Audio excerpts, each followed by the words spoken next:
1 Samuel 2வது அதிகாரம் 30வது வசனம்.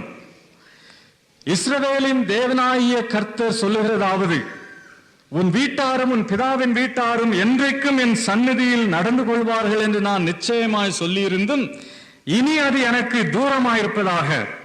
என்னை கனம் பண்ணுகிறவர்களை நான் கனம் பண்ணுவேன், என்னை அசட்டை பண்ணுகிறவர்கள் கனஈனப்படுவார்கள். 29வது வசனம்.